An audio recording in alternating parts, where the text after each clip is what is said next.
kwa familia ya mwenda zake marehemu John Pombe Joseph Magufuli ambaye alituacha siku ya jana, na ningependa kuomboleza pamoja na familia yake. Marehemu Magufuli tukamkumbuka kama mtu ambaye alipenda kazi yake. Rais mmoja ambaye ameonyesha amenyenyekea, lakini sio kunyenyekea kuonyesha hana nguvu. Ni kunyenyekea kujionyesha yeye ni mwananchi wa kawaida, lakini yako na nguvu za kirais. Nakumbuka nikimuona akihudhuria ibada ya misa, na wakati wa matoleo yeye mwenyewe badala ya kugojea hapo atoe fedha zake, anachukua kikapu na anatembea kuchukua matoleo kutoka kwa Wakristo wengine. Nakumbuka yeye akitoka hakuwa anafanya kazi kwa ofisi. Alikuwa anaenda pahali kazi inafanyiwa na kuhakikisha kuwa wale maofisa wa kiserikali ambao hapo awali walikuwa wamezoea kwenda anaweka koti kwa ofisi, anaenda zake, anahakikisha kuwa hao wanafanya kazi kikamilifu ili wahudumie wa Tanzania. Na diposa unaona wakati ekonomi nyingi za nchi zinarudi nyuma, ya Tanzania inaendelea mbele na inaendelea vizuri. Namkumbuka kama rais ambaye alionyesha umuhimu wa kuwa na mawasiliano na watu wa kawaida. Nakumbuka nikimuona akikuwa kwa barabara akiwa na mahojiano na wananchi wa kawaida, wakimueleza ni shida gani ambazo ako nazo. Pombe Magufuli Joseph tutamkumbuka kama kiongozi wa Afrika ambaye anahitaji kuigwa kwa sababu yeye alikuwa mfano mzuri. Mungu ampe roho yake ipumzike mahali pema peponi. Asante. Professor Duol.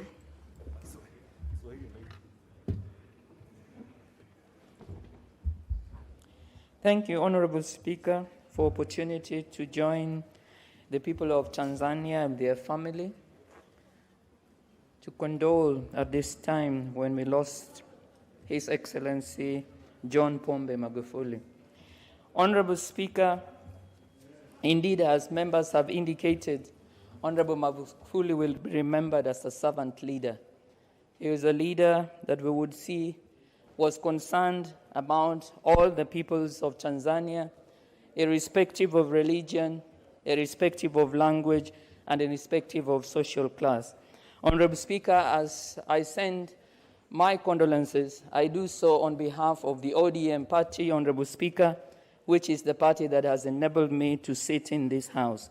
And I do so remembering that the word, as we, Honorable Speaker, today, dealing with death, will link to our belief system, that we remember that all leaders, while they serve, as Magufuli did, would remember that they need to number their days and that they need to do and stand in confidence for what they believe. Honorable Speaker, His Excellency Magufuli was a Pan-Africanist. He wanted to transform Tanzania and make Tanzania a different country. In the process, the economy of Tanzania has benefited because Tanzania's economy has grew from low to middle income economy. But, Honorable Speaker, on the other hand, the democracy and freedoms of Tanzanians really suffered. And I think this is something that historians and political scientists need to discuss, whether poor countries... Member for Mogotio. Thank you, Speaker. I join my colleagues in also sending my condolences to the people of Tanzania and also the family of Magufuli. I think we also saw that President Magufuli was a very strong-willed president. He actually exercised a bit of strong will in the Tanzanian economy, and even actually made very controversial directives, especially concerning the issues of COVID. And also, and on the other side, we also saw that he welcomed also our president and gave him some peacocks, which were very, very beautiful. And therefore, we want to wish him farewell in his last journey in this earth. Thank you. For Kinango. Honour members, 1 minute. That's why. Asante sana Mheshimiwa Spika. Kwa niaba yangu na familia yangu na wananchi wote wa Kinango kwa jumla, nataka nichukue nafasi hii kutoa salamu za rambirambi kwa Jamhuri ya Tanzania na wananchi wote wa Tanzania. Mheshimiwa Joseph Pombe Magufuli alikuwa rais ambaye alikuwa anajulikana kwa upande wa kunyorosha adabu wafanyikazi ambao walikuwa wanazembea, na hiyo atakumbuka katika maisha yake yote, na sisi sote kama jamii ya Kenya tunawapatia ndugu zetu wa Tanzania pole katika wakati huu mgumu, na Mwenyezi Mungu ailaze roho yake mahali pema. But Mr. Speaker, we also want to pray that Tanzania gets a peaceful transition as the new lady president, Samia Suluhu Hassan, becomes the first lady president in East Africa, Mr. Speaker. And as we do that, we want to encourage Chama cha Mapinduzi to promote the... Member for Imenti North. Thank you, Mr. Speaker. Mr. Speaker, I want to join my colleagues on my behalf and on behalf of my family and North Imenti to send our condolences to the people of Tanzania.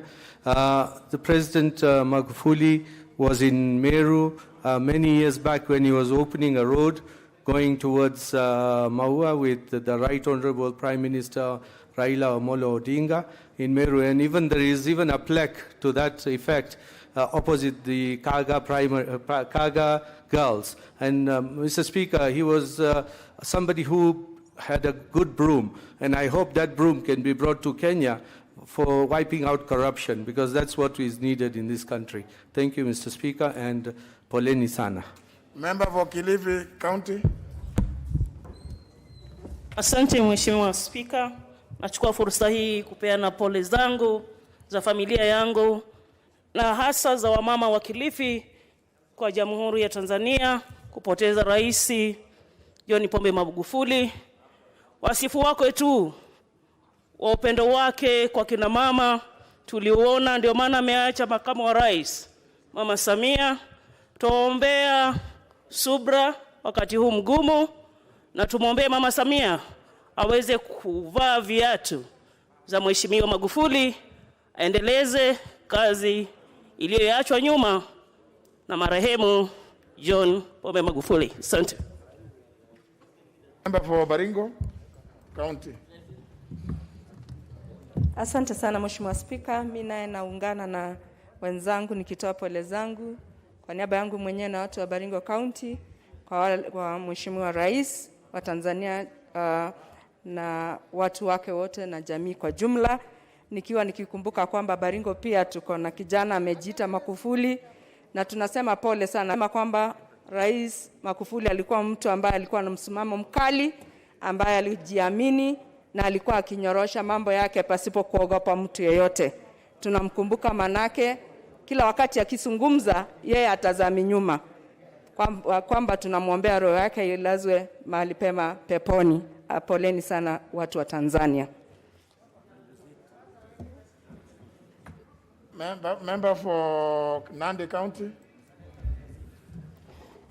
Honorable Speaker, hata nami nimesimama kupeana rambi zangu na watu wa Nandi kwa nchi ya Tanzania. Nataka kusema Magufuli alipikana na upisati. Alipikana na upisati na Mr. Speaker, siku ya miaka ya 2017 aliokoa bilioni 47 na Mr. Speaker, kuhusu Janet ni mama mnyenyekevu, ni mwalimu na hawachi shule bila kupata mwalimu mwingine akienda pale. Ni mama anapenda kazi kama bwana yake. Nasema pole sana, na kwa mama Vice President anaitwa Suluhu Hassan, nasema Mungu akusaidie ushikilie nchi ya Tanzania vilivyo. Poleni sana. Member for Kitui South. Asante sana Mheshimiwa Spika kwa kunipatia fursa hii niweze kupeana pole zangu na kwa niaba ya familia yangu na watu walionichagua wa Kitui South, ningependa kupeana rambirambi zangu kwa wananchi wa Muungano wa Tanzania kwa kupoteza rais wao ambao alifanya kazi nyingi sana na alitarajia kufanya kazi nyingi, lakini Mungu amemchukua. Ningependa kukumbuka ujasiri wake kwa kazi yake aliyokuwa anafanya na vile ambavyo alikuwa akikosoa watu ambao aliona ya kwamba walikuwa wanakosea wananchi wake. Alileta mabadiliko katika nchi ya Tanzania na kuchukua pesa ambazo aliona kama zilikuwa zinatumia kwa njia ambayo haikuwa ya anasa. Anazipeleka kwa mambo ya elimu, kilimo, kwa kina mama, watoto na mazingira. Na ningependa kusimama na rais wetu Uhuru Muigai Kenyatta kusema Mungu. Honorable Yusuf Halima. Asante sana Mheshimiwa Spika. Ningependa pia mimi kuchukua nafasi hii kuwaliwaza wakaaji wote wa Tanzania, familia ya marehemu John Pombe Magufuli na pia majirani wote wa East Africa. Ni huzuni sana. John Pombe Magufuli alikuwa mtu mcheshi sana. Mara kwa mara nilikuwa napenda kumtazama kwa sababu alikuwa anaongea mambo ya kufurahisha.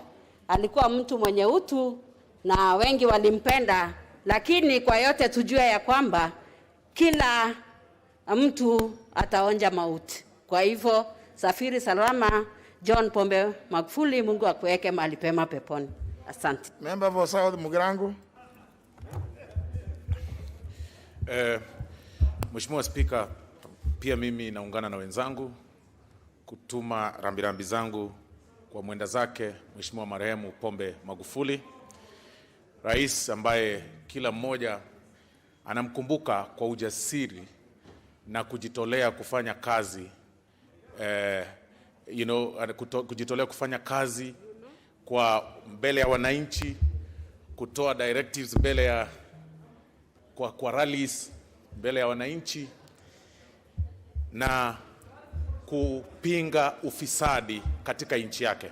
Lakini tunaposema hayo pia tunaomba Watanzania washikilie demokrasia na wahakikishe ya kwamba watapeana freedom ya watu kujiexpress inavyofaa kule Tanzania katika njia ya kisiasa, kwa sababu kidogo. Member for Central Imenti. Mheshimiwa Spika, nasimama kushikilia kama vile wenzangu wamesema kuhusu marehemu Rais Magufuli. Alikuwa rais mzuri wa nchi ya Tanzania na tunaombea wananchi wa Tanzania wawe na wakati mwema wakati wanasindikisha rais wao. Sipokuwa kusema Rais Magufuli alikuwa rais mwenye msimamo mkali na ambaye alikuwa amependa watu wake sana, ambaye hakuwa akitaka wachezwe nao ama waingiliwe kwa chochote kile, kwa sababu ukiangalia vile Rais Magufuli alikuwa akiendesha maneno yake, alichoma kuku nyingi kutoka Kenya kwa sababu alikuwa akipenda nchi yake isingizwe ugonjwa wa kuku. Ng'ombe akachukua ng'ombe nyingi za Kenya kwa sababu hakuwa akitaka kichaka chao kilishwa ng'ombe za Kenya. Kwa hivyo popote pale ameenda, Mungu amrase pale pema peponi. Asanteni sana. Member for Uriri. Thank you, Mr. Speaker. Let me also, on my behalf and on behalf of the great people of Uriri, pass my condolences to the late President of Tanzania. Mr. President, many people have said very good things, and I join my colleagues. And as Africans, of course, when someone is gone, we remember them for the good things that they have done. How we only wish that other leaders, including in this country, led by the Minister for Health, can lead this country by example by taking the jab, because this COVID is real, Mr. President. We cannot be, even as a house, continuing to allocate money, but the people charged with the responsibility do not want to lead from the front, because they are the ones causing stigma, which eventually will catch up with us and may lead to the decimation of all of us. So at this point, I want to wish the Vice President, who is now going to take over for Tanzania, and I wish them well. Thank you very much, Mr. Speaker. Member for Kajiado North. Asante. Nichukue nafasi hii kwa niaba ya watu wa Kajiado North na pia binafsi kusema pole kwa watu wa Tanzania kumpoteza rais wa Jamhuri ya Tanzania John Pombe Magufuli. Niseme alikuwa mtendakazi maalum ambaye aliwakosoa wafanyikazi wa serikali hadharani, kwa hivyo hakuogopa. Niseme ya kwamba tumempoteza kiongozi katika East Africa ambaye atakumbukwa. Lakini pia ni vizuri ukweli ueleweke alikufa nini, kwa sababu hakuamini kuna COVID. Na COVID sio ugonjwa ambao ni wa aibu. Ni vizuri wa Tanzania waelezwe na pia wa Kenya, na sisi ambao tunaishi pale karibu na Kajiado tunajua kuna watu wengi wa Tanzania walitoka Tanzania wakiwa na ugonjwa wa COVID. Ni vizuri tujue ukweli. Asante, na awekwe pahali pema poponi, pahali wema wapo. Member for Buri.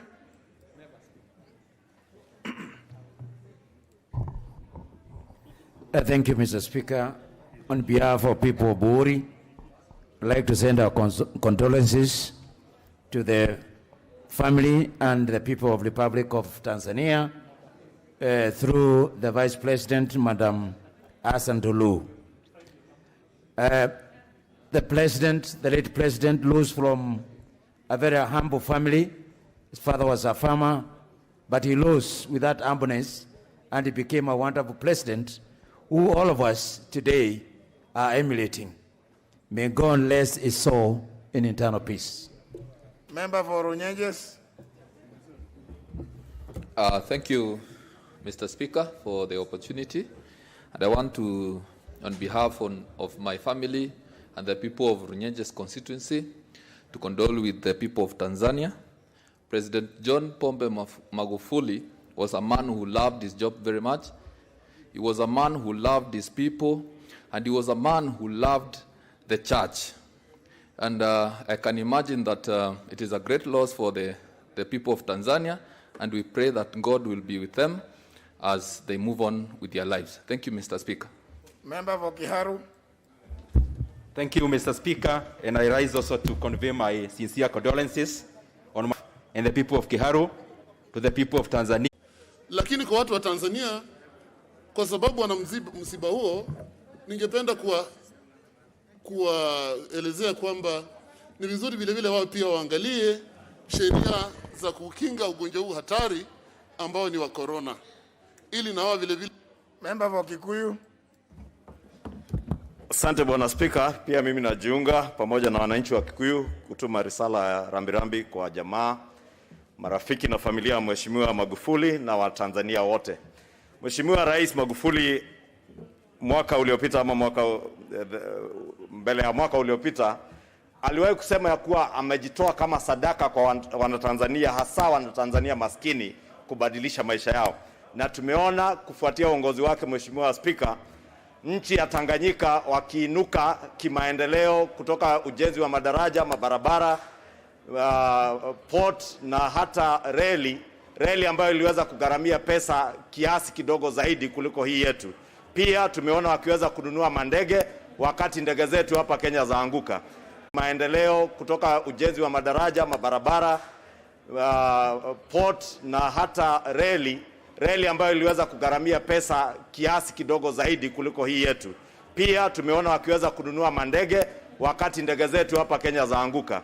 Tumwage Mheshimiwa Magufuli, lakini pia iwe funzo kwa sisi viongozi tulio na uwezo, tulio na nguvu na democratic space of United Republic of Tanzania, but we will also remember him for some not very positive actions like the detention of Maasai cows, the killing of chicken belonging to Kenyan farmers. But all the same, Mr. Speaker, that is the nature of a human being, and we are mourning together with the people of Tanzania. Member for Nakuru Town East. Asante sana Mheshimiwa Speaker, kwa niaba yangu, kwa niaba ya familia na wakazi wote wa Nakuru Town East constituency, tunapeleka rambirambi zetu kwa wananchi wa Tanzania kwa kumpoteza rais wao. Kama vile Chris Mamalu alisema, President Magufuli alikuwa ni Mkatoliki na aliweka maanani mambo ya kifamilia. Na nakumbuka Mheshimiwa Speaker, hata siku moja aliweza kuondoa ama kupeana idhini muziki za Diamond ambaye alikuwa akiimba nyimbo ambazo si nzuri sana zitolewe kwa mambo yao ya kule Tanzania. lakini cha kushangaza pia Diamond tulimuona katika siasa zake. Kwa hivyo alikuwa na mambo mazuri na mabaya ndani yake, lakini hiyo ndiyo hali. Lakini ya muhimu ni kwamba aliongoza Tanzania kwa njia ambayo inafaa. Asante sana Mheshimiwa Spika. Member for Bomet County.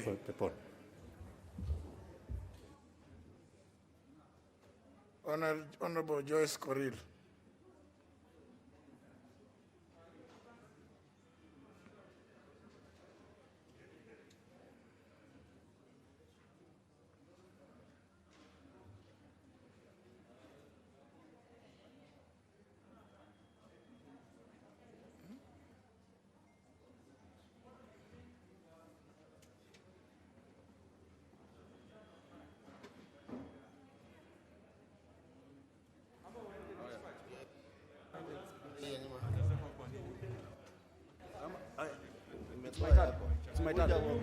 No.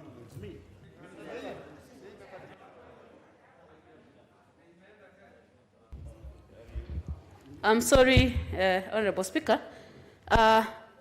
Kwa niaba yangu, familia yangu, watu wa Bomet na wawakilishi wa Kenya katika bunge la Hiala, ningependa kuwatakia Watanzania afueni ya haraka. Tuombea amani na utulifu wa mioyo sao, sijaswe na wema wa Maulana. Hakika mwendo amemaliza Mheshimiwa Magufuli, na sote njia ni moja. Pumzika kwa amani. Hakika Mungu uchukua wasuri. Safiri salama Mheshimiwa Magufuli. Asanteni. Members, if you can take your seats, including member for KSS. Member for Baringo, take your seat, please. Nominee 001, take your seat.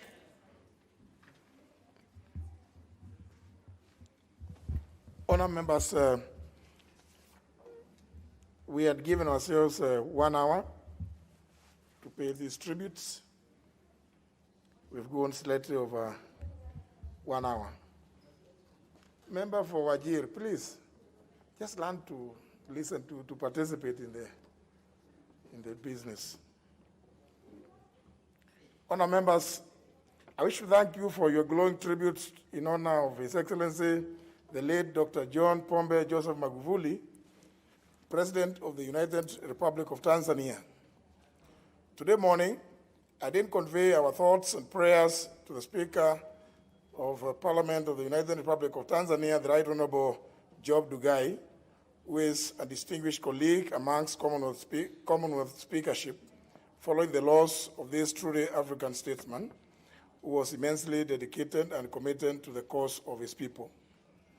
Honour members, as you are aware, His Excellency President Uhuru Kenyatta, Commander-in-Chief, has already made a presidential proclamation with respect to the demise of the President of the United Republic of Tanzania, and has guided that the Republic of Kenya will observe a period of 7 days of national mourning, and that the flags of the East African community and of the Republic of Kenya shall be flown at half-mast in all public buildings and public grounds, and wherever else throughout the Republic of Kenya and its embassies, high commissions, and from 4 noon today, 18th of March 2021, until sunset of the day of the funeral.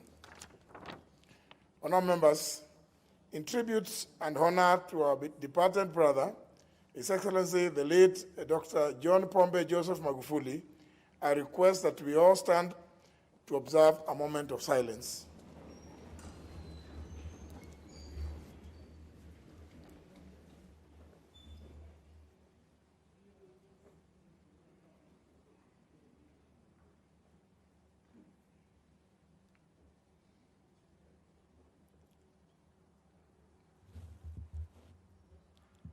May his soul rest in eternal peace. I thank you, no members.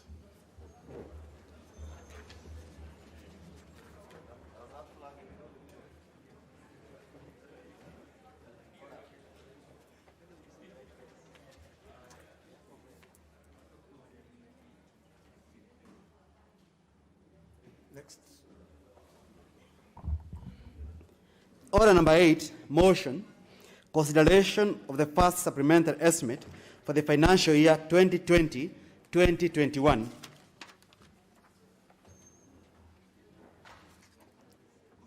This motion is by the Chairman, Budget and Appropriations Committee.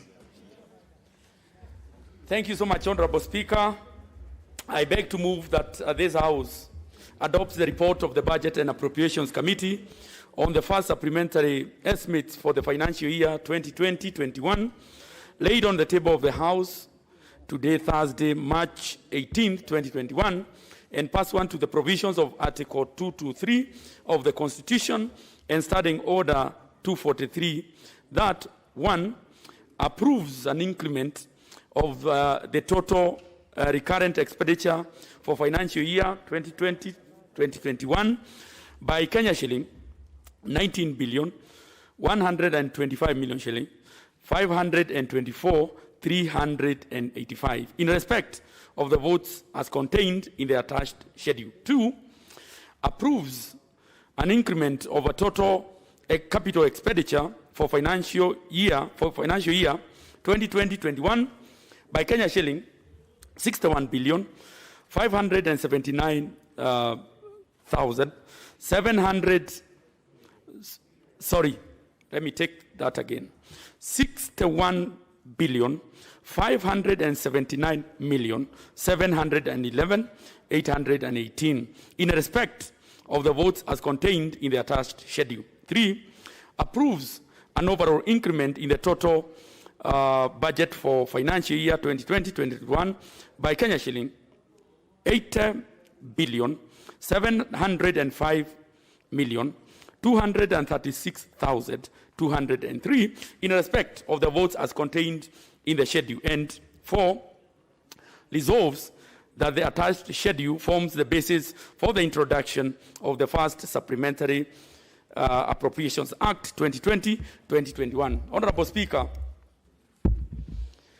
as I make this submission, I want to assure members of Parliament that in this document that hopefully that you are going to pass today, it contains the 10 billion shillings that were deducted in the first supplementary for the CDF, but most importantly, an addition 13.6 billion shillings being arrears for the financial year 2019-2020, which of course was Honorable Speaker, in accordance with Article 223 of the Constitution, Section 40 of the Public Finance Management Act 2012, and regulation, the PFM Regulations 40 and Standing Order 243, I am honored to present to this House, on behalf of the members of the Budget and Appropriations Committee, the committee's report on the first supplementary budget for the financial year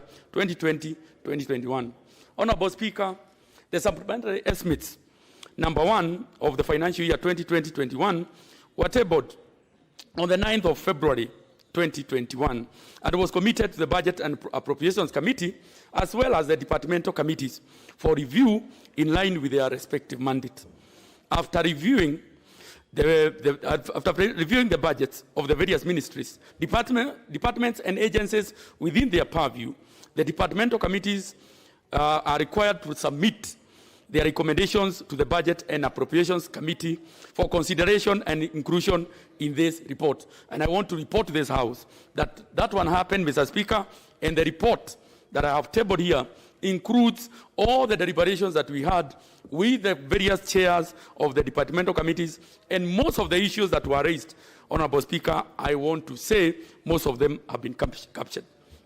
Honorable Speaker, in reviewing the supplementary estimate for 2020-2021, the committee held more than 5 sittings, including 2 meetings with the National Treasury, where extensive deliberations were held. The committee also held discussions with the Parliamentary Service Commission and the Office of the Auditor General and received submissions from departmental committees. The outcome of these deliberations has informed the various recommendations which are contained in this report.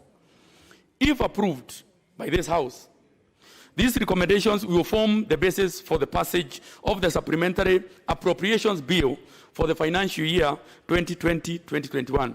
Honorable Speaker, I also want to add that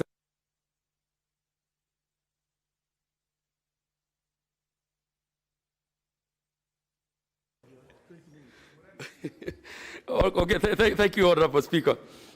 I want to hasten and say, Honorable Speaker, when we received the first supplementary and we had engagements with the departmental committees, we were also able to engage with Treasury. And some of the issues that were raised, which were pertinent, issues to do with salaries, the cuts that were done, Treasury was able to reverse in their addendum. So we got an addendum, Mr. Speaker, which of course, and I want to report to this House, that in the first supplementary, Treasury had reduced CDF by 10 billion. And we told them that is a no-go zone, and I'm happy to report to this House that in the addendum, they reversed that, so the 10 billion shillings are intact. Honorable Speaker, I just want to put a few highlights in the proposed changes under the first supplementary. Honorable Speaker, the supplementary budget is proposing an additional 20 billion shillings in recurrent expenditure and 59.81 billion in development expenditure. Of course, Mr. Speaker, and members, you note that it's also different from orders in the order paper, but this is what they had proposed. But after negotiations and deliberations, we arrived at a higher figure. Honorable Speaker, with regard to the recurrent budget, the most significant increase is under the State Department for Crop Development and Agricultural Research, that is at 12.43 billion shillings. That was basically to pay for the pending bills for the maize subsidy. Also the Teacher Service Commission, that is TSC, 7.99 to hire more teachers and also for personal emolument. The Ministry of Defense at 6 billion.